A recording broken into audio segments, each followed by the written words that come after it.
নমস্কার।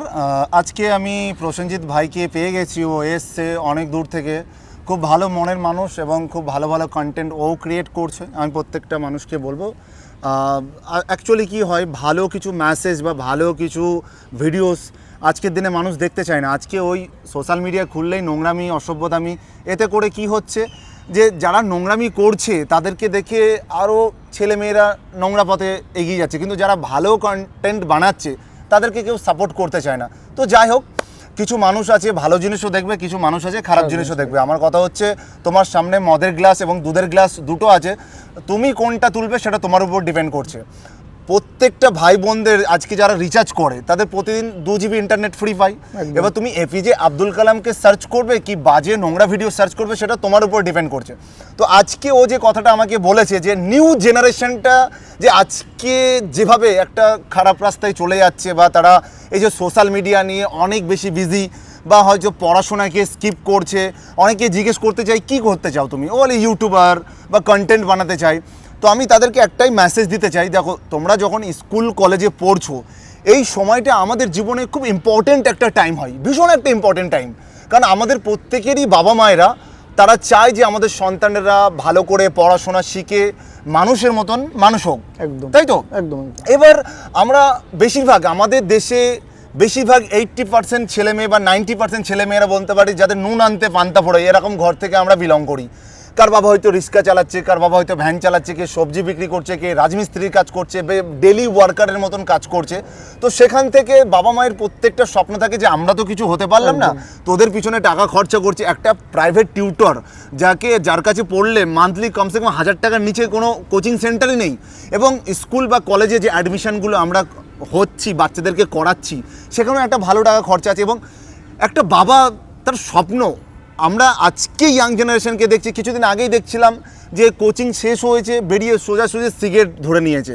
আমার কথা হচ্ছে এখন আমাদের হেলথ সম্পর্কে সচেতন হতে হবে, আমাদেরকে বডিটাকে ভালো রাখতে হবে। একটা সময় আসবে লাইফে যে সময় আমরা সাকসেস হব, লাইফে কিছু করব, তারপরে আমরা একটু এনজয়মেন্ট এটা হতে পারে।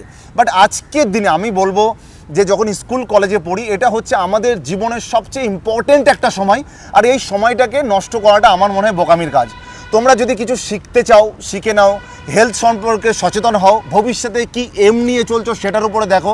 অনেকেই দেখি দুর্গাপুজোর সময় বা সরস্বতী পুজোর সময় আগে থেকে দুঃখী হয়ে যায় কারণ গার্লফ্রেন্ড নেই, সবচেয়ে বড় ইস্যু। আরে ভাই, যে বাবা আমাদেরকে এত কষ্ট করে মেহনত করলো, আমাদেরকে বড় করছে, তার পায়ে ব্যথা হয়েছে, তার পায়ে লেগেছে বা সে কষ্ট পাচ্ছে, তাকে তো আমরা কখনো জিজ্ঞেস করিনি যে বাবা তুমি কেমন আছো বা তোমার জন্য আমার কষ্ট হচ্ছে। বাট কোনো গার্লফ্রেন্ড ছেড়ে চলে গেছে বা বয়ফ্রেন্ড ছেড়ে চলে গেছে, তার জন্য কষ্ট হচ্ছে আমাদের। একটা কথা বলি, এই যে স্কুল কলেজে পড়ার সময় যে এই প্রেম ভালোবাসাটা না, এটা ঠিক ছোটোবেলায় সে খেলাবাটি খেলার মতো। এটা না লাইফে স্টে করে না, খুবই কম স্টে করে। কিন্তু একটা সময় স্কুল লাইফ, তারপরে কলেজ লাইফ, তারপরে আমাদের কিছু শেখা বা চাকরি বাকরির পিছনে দৌড়ানো, তারপরে আমরা যখন চাকরি বাকরি বা কিছু শিখে কোথাও জব পাই, তারপর বাবা মায়ের পছন্দে বা নিজের পছন্দের একজন কাউকে দেখে বিয়ে করা, তারপরে সাংসারিক জীবন, তারপরে ছেলে মেয়েকে মানুষ করা, তাদের ভবিষ্যৎ, তারপরে আমাদের ব্লা ব্লা ব্লা হতে থাকে। ঠিক আছে, একটা জীবনের একটা রুলস অ্যান্ড রেগুলেশন আসে। তো আমার কথা হচ্ছে, আমি এই ভিডিওতে এটাই মেসেজ দিতে চাই প্রত্যেকটা ভাই বোনদেরকে যে গার্লফ্রেন্ড নয়, বয়ফ্রেন্ড নয়, আগে বাবা মায়ের কথা চিন্তা করো। অনেক ছোটো ছোটো ভাই বোনেরা বলে না যে গার্লফ্রেন্ডের কোলে মাথা দিয়ে শুয়েছিলাম, কত শান্তি। আমার মনে হয় কখনো যদি ডিপ্রেশন আসে বা যদি কখনো মন খারাপ হয়, তো কখনো মায়ের কোলে মাথা দিয়ে শুয়ো বা মায়ের সাথে তোমার মনের দুঃখের কথাগুলো বলো, দেখবে অনেক শান্তি পাচ্ছ। আর ডিপ্রেশন, হোয়াট ইজ ডিপ্রেশন? আজকে 18 বছর 19 বছরের ছেলে মেয়েদের মধ্যে দেখি ওরা বলে ডিপ্রেশন। আমার কথা হচ্ছে আমাদের বাবা কাকাদের, তারা 50-60 বছর বয়স এসেও আমাদের পিঠে এরকম থাপ্পি লাগিয়ে বলে যে তুই চিন্তা করছিস কেন, তোর বাবা এখনও বেঁচে আছে। তো আমাদের বাবা কাকারা যাদের কাছে আমরা গল্প শুনি যে তাদের একটা ভালো প্যান্ট ছিল না, একটা ভালো বাড়ি ছিল না, খাবার ছিল না, পড়ার জন্য বই ছিল না, তারা যদি আমাদের মতন 4-5টা ভাই বোনদেরকে বড় করে দিতে পারে, আমাদের বোন বা দিদিকে বিয়ে দিয়ে দিতে পারে, একটা ভালো বাড়ি বা গাড়ি করতে পারে, তো আমরা তো আসমান ছুঁতে পারি ভাই।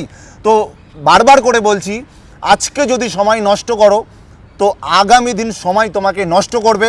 তো সময়টাকে নষ্ট না করে ভবিষ্যতের কথা চিন্তা করে এগিয়ে এসো। এগুলোকে সাইড করো, রিয়া পিয়া, রাম শ্যাম, যদু মধু, রাহুল, এগুলোকে স্কিপ করে একদম পড়াশোনার দিকে ধ্যান দাও। কারণ পড়াশোনার মূল্য আগেও ছিল, এখনও আছে, আর ভবিষ্যতেও থাকবে। কিন্তু আজকে যেভাবে পড়াশোনা করছে, জাস্ট সার্টিফিকেটের জন্য যাই, কোচিংয়ে ঠিক মতন পড়াশোনা হচ্ছে না, কলেজের নামে গিয়ে পার্কে রেস্টুরেন্টে এখানে ওখানে বসে সময় না কাটিয়ে আজকে সময়টাকে লাইফটাকে স্ট্রাগল করো, মেহনত করো, কিছু শেখার থাকলে শেখো, কিছু করার থাকলে করে নাও। কারণ বাবা মা সারা জীবন আমাদের মাথায় হাত দিয়ে থাকতে পারবে না, কারণ ওদেরও বয়স হবে। আমরা সেই জায়গা তৈরি করব যাতে বাবা মাকে যে কোনো দোকানে ঢুকিয়ে দিয়ে বলতে পারি যে তোমার দোকানের সবচেয়ে দামি যে জিনিসটা আছে, দামি যে শাড়িটা আছে আমার মায়ের জন্য বার করে দাও। এরকম নয় যে সস্তা কোন জিনিসটা আছে। সাকসেস ইম্পর্টেন্ট ভাই, বাস এতটুকুই বলার ছিল। এইসব সোশ্যাল মিডিয়া আমি সোশ্যাল মিডিয়া করছি বিকজ আমি একজন ফৌজি, আমি আমার সমস্ত কিছু ব্যালেন্স করে কিছুটা ভালো মেসেজ তোমাদের দেওয়ার জন্য। তো আমার কথা হচ্ছে তোমরা একটা ভালো কোনো কাজ বা কিছু করে তারপরে যে সময়টা সেটা সোশ্যাল মিডিয়াতে দিতে পারো। এটা নয় যে পড়াশোনা, নিজের জব, নিজের কাজ সমস্ত কিছু স্কিপ করে আমি সোশ্যাল মিডিয়া করব। সোশ্যাল মিডিয়া আজ আছে কাল নেই। ভাইরাল হওয়ার চক্করে রানু মণ্ডলও ভাইরাল হয়েছিল, বাদাম কাকু ভাইরাল হয়েছিল, এরকম প্রচুর মানুষ ভাইরাল হয় প্রতি বছর, আবার স্কিপ হয়ে যায়। তো এটাই বলবো যে ভাই প্লিজ প্লিজ প্লিজ বাবা মায়ের মুখের দিকে তাকিয়ে তাদের এই যে চোখের গোড়ায় যে কালি পড়ে গেছে তোমাদের কথা চিন্তা করতে করে, তোমরা যেদিন সাকসেস হয়ে আসবে না সেদিন তোমার বাবা মায়ের মুখে যে হাসিটা ফুটবে সেটাই হচ্ছে তোমার সাকসেস। আর তোমার সাকসেসের পিছনে তোমার যে স্টোরিটা লেখা হবে না, সেই স্টোরির রানী তোমার গার্লফ্রেন্ড নয়, তোমার মাকে নিও সেখানে, ঠিক আছে? যাই হোক, ভালো লাগলো আজকে প্রসেনজিতের সাথে দেখা হয়ে। আর ভিডিওটা খুব সুন্দর, খুব ভালো কিছু কথা আমি ডিসকাস করলাম। প্রত্যেকে বলবো ভিডিওটাকে শেয়ার করতে। আর প্রসেনজিৎ কেমন লাগলো? একদম অসাধারণ। মানে আমি চাই যে এই নতুন যে পিঢ়িটা মানে আসছে জেনারেশন খুব ডিপ্রেশনে থাকছে আর কি, মানে নিজেদের মধ্যে ডিপ্রেশন, মানে নিজেরাই ঠিক করে উঠতে পারছে না যে আমি কি নিয়ে চিন্তিত, অথচ ডিপ্রেশনে। কিছু জিজ্ঞেস করলে ভাই মন ভালো নেই, মেজাজ ভালো নেই, ডিপ্রেশন। আরে কিসের ডিপ্রেশন? হোয়াট ইজ ডিপ্রেশন ইয়ার? 18-19 বছরে যদি ডিপ্রেশনে আসিস তাহলে 60-70 বছরে গিয়ে কি করবি? তো ডিপ্রেশন, হ্যাঁ, এটাকে তোমার ফোকাসটা ঠিক রাখো, ফোকাস রাখো। হ্যাঁ হ্যাঁ, ডেফিনেটলি সাকসেস আসবেই। একদম একদিন একবার হচ্ছে না, দুবার হচ্ছে না, তিনবার হচ্ছে না, চারবার হচ্ছে না, লেগে থাকো যতক্ষণ এজ আছে। অ্যাজ এ দাদার পার্সোনাল লাইফ কিছুটা জানি, তাই দাদাকে কিন্তু এই ফৌজিতে আসার জন্য অনেকগুলো অ্যাটেম্প করতে হয়েছে, অনেকবার ট্রাই করে তারপরে কিন্তু আজকে এই পজিশনে আসতে হয়েছে। তো এই নয় যে ফার্স্ট টাইম দিয়েই সাকসেস হয়ে গেছে, এটা নয়। সে কিন্তু ভেঙে যায়নি, হেরেও যায়নি, কন্টিনিউ করে আজকে এই জায়গায়। তখন তুমি আজকে দাদাকে চিনছো বা দেখছো, কিন্তু মেহনত ব্যাকগ্রাউন্ডটা কিন্তু কেউ জানে না।